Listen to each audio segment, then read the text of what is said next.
శాసనసభకి ఇవి చిట్ట చివరి సమావేశాలు. ముఖ్యమంత్రి జగన్మోహన్ రెడ్డికి, వైసీపీ పార్టీకి ఇవి చివరి సమావేశాలు. నేను 5 సార్లు శాసనసభ్యుడిగా పనిచేశాను. ఎన్నో ప్రభుత్వాలను చూశాను, ఎంతోమంది ముఖ్యమంత్రులను చూశాను.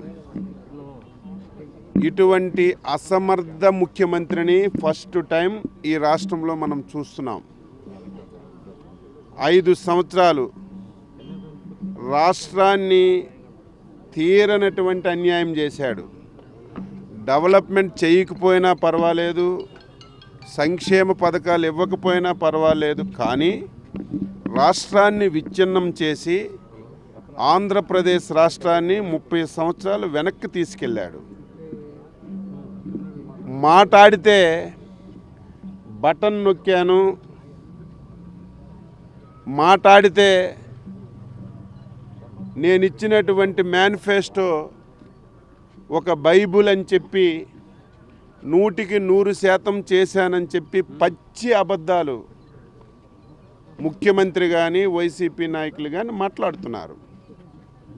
అందుకే నిన్న తెలుగుదేశం పార్టీ శాసనసభ పక్షం జగన్మోహన్ రెడ్డి పాదయాత్రలో వెళ్ళేటప్పుడు ఇచ్చిన హామీలు కానీ, జగన్మోహన్ రెడ్డి మేనిఫెస్టోలో ఇచ్చినటువంటి హామీలు కానీ, జగన్మోహన్ రెడ్డి నవరత్నాల్లో ఇచ్చినటువంటి హామీలు కానీ మొత్తం పరిశీలన చేస్తే 15% హామీలే ఈ ముఖ్యమంత్రి నెరవేర్చాడు. అవి కూడా అరకొరగా.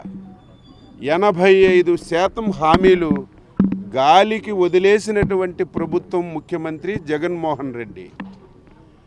ఇదంతా ఒక ఎత్తు అయితే, ఆంధ్రప్రదేశ్ రాష్ట్రాన్ని అప్పుల ఊబిలోకి నెట్టేశాడు.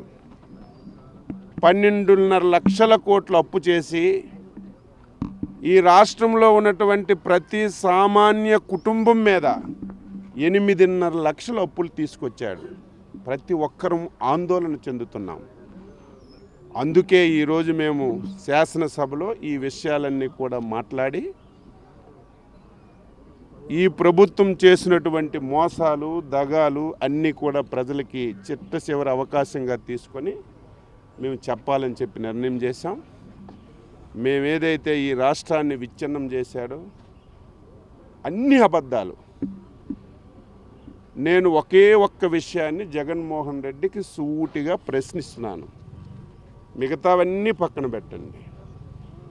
రాష్ట్రంలో మద్యపానాన్ని పూర్తిగా నిషేధించిన తర్వాతే నేను ఎన్నికలకి వెళ్ళి ఓటు అడుగుతానని చెప్పి నువ్వు చెప్పావా లేదా? అదొక్కదానికే శాసనసభలో లెగిసి సమాధానం చెప్తే సరిపోతుంది. మిగతా విషయాలన్నీ పక్కన పెట్టండి. జగన్మోహన్ రెడ్డి గారు, నేను మద్యపానం చేయకపోతే 2024లో ఓటే అడగనన్నావు. ఏ ముఖం పెట్టుకొని ఓటు అడుగుతావు? లేకపోతే నేను తప్పు మాట్లాడాను, నేను చెప్పినవన్నీ అబద్ధాలేని, నేను ఇచ్చిన హామీలు ఏవి నెరవేర్చలేదని చెప్పి శాసనసభ సాక్షిగా 2 చెంపల మీద లెంపలేసుకొని క్షమాపణ చెప్పినా సరే కొంత మంచిగా ఉంటుంది తప్ప నువ్వన్నీ అబద్ధాలే. ఇప్పుడే మీ ఎదురుగే విజయనగరం నుంచి, శ్రీకాకుళం నుంచి, అన్ని దగ్గర నుంచి డిఎస్సి వాళ్ళు వచ్చారు. ఎంత దారుణం అంటే 5 సంవత్సరాలు తల్లిదండ్రులు అప్పులు వాడి డబ్బులన్నీ కూడా ఇన్స్టిట్యూట్స్కి పెట్టి ట్రైనింగ్ పొందారు. ఎందుకు పొందారు? జగన్మోహన్ రెడ్డి మాట్లాడితే మెగా డిఎస్సి ఇస్తాను, 26-27 వేలు పోస్టులు ఖాళీగా ఉన్నాయని చెప్పి జగన్మోహన్ రెడ్డి ప్రభుత్వం చెప్పడం వల్లే పేదవాళ్ళైనా అప్పు తెచ్చుకొని కొన్ని ట్రైనింగ్ ఇన్స్టిట్యూట్స్లో ట్రైనింగ్ పొంది తర్ఫీదై ఉన్నారు. చిట్ట చివరికి వచ్చి 6,000 పోస్టులు ఉన్నాయని చెప్పి ఒక్కసారి వాళ్ళ జీవితాల్లో బుగ్గిపోశాడు. దీనికి నువ్వు ఆన్సర్ చెప్పు. కొన్ని జిల్లాల్లో అయితే 0 పోస్టులు, అసలు పోస్టులే లేవు. ఈ రకంగా ఏ విషయాన్ని తీసుకున్నా సరే పచ్చి దగ మోసం చేశాడు. అయితే అది పబ్లిక్లో కూడా కనిపిస్తుంది, అర్థం చేసుకున్నారు. రేపు ఎన్నికల్లో వైసీపీ పార్టీని చిత్తుగా నాకు తెలిసి నేను డే 1 నుంచి చెప్తున్నాను 160 సీట్లు దాటుతాయని. ఇప్పుడున్న పరిస్థితులు చెప్తే పరిస్థితులన్నీ చూస్తే రాజకీయాలన్నీ అవగాహన చేసుకుంటే సింగిల్ డిజిట్ కూడా వచ్చిన పరిస్థితి వైసీపీ పార్టీకి లేదు. ఏది ఏమైనా సరే రాష్ట్ర ప్రజల సమస్యలని ఈ శాసనసభలో ప్రతిబింబించడానికి తెలుగుదేశం శాసనసభ పక్షం ప్రయత్నం చేస్తుందని చెప్పి తెలియజేస్తుంది. ఇది మా పార్టీ వ్యవహారం, ఎవడో విమర్శించవలసిన అవసరం లేదు.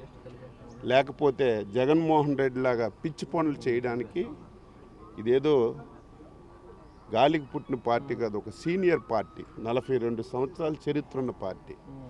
జగన్మోహన్ రెడ్డి చిల్లర శాస్త్రులు, రాత్రికి ఒకరికి ఇస్తాడు, మధ్యాహ్నంకి ఒకరికి ఇస్తాడు, రాత్రికి ఒకరికి ఇస్తాడు. ఇచ్చినోడికి మళ్ళీ ఉంటుందో లేదో అగమ్యగోచరం. తెలుగుదేశం పార్టీ ఒక విధానంతో వెళ్తుంది. నిన్న కూడా సహృదయ ఉదయంతో మంచి చర్చలు జరిగాయి. 1-2 సార్లు కూర్చున్నాం, ఒక ఐడియాకి వచ్చాం. నాకు తెలిసి ఒక ఐడియా కంప్లీట్ అయిపోయింది. మరొకసారి డీటెయిల్గా కూర్చొని చర్చించుకొని ఫైనల్గా రేపు 8వ తారీఖు నిర్ణయం తీసుకుందామని చెప్పాం. అది మా పార్టీకి జనసేనకి మధ్య జరుగుతున్నటువంటి ఒప్పందం. అది మిగతా వాళ్ళకి ఎందుకు విమర్శలు? వాళ్ళకి ఏం పని? మా పొత్తులతో ఏం పని, మా వ్యవహారంతో ఏం పని అని చెప్పి నేను ఇస్తున్నాను. చాలా మంచి హృదయంతో జరిగాయి, నిన్న చాలా సానుకూలంగా జరిగాయి. అవి రేపు 8వ తారీఖున ఒకసారి మళ్ళీ కూర్చొని ఫైనల్ చేస్తామని చెప్పి మీ అందరికీ తెలియజేస్తాను. ప్రకటన అని కాదు, ఆ వేళకి ఒక ఫైనలైజేషన్ అవుతుంది.